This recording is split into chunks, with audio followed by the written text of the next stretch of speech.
મારું નામ નૈમિષ સુરેશભાઈ સોમૈયા. હું નાયબ મામલતદાર તરીકે જિલ્લા પુરવઠા અધિકારી શ્રીની કચેરી રાજકોટ ખાતે ફરજ બજાવું છું. સર, આજે એક પોસ્ટલ બેલેટ મતદાનનું આયોજન કરવામાં આવ્યું છે ચૌધરી હાઈસ્કૂલમાં, શું કહેશો? પોસ્ટલ બેલેટથી મતદાન કરવા માટેના દરેક વિધાનસભા વાઇઝ મતદાન મથક એટલે કે ફેસિલિટેશન સેન્ટર્સ ઊભા કરવામાં આવતા હોય છે.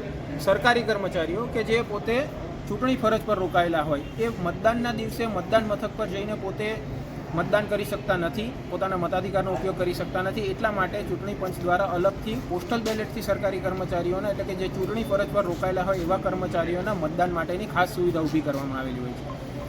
દરેક સંસદીય મત વિસ્તાર વાઇઝ એમાં જે વિધાનસભા મત વિસ્તારો હોય એમાં એક ફેસિલિટેશન સેન્ટર ઊભા કરવામાં આવતા હોય છે. એટલે કે જે વિધાનસભા મત વિસ્તારો હોય એમને ફાળવેલા કર્મચારીઓ હોય એમણે અગાઉથી ફોર્મ નંબર 12 ભરીને આપેલા હોય છે, જેના આધારે જુદા જુદા મત વિસ્તારોમાંથી એમને પોસ્ટલ બેલેટ ફાળવવામાં આવતા હોય છે. અહીંયા ફેસિલિટેશન સેન્ટર ખાતે એવા તમામ કર્મચારીઓના પોસ્ટલ બેલેટ્સ ઉપલબ્ધ હોય છે.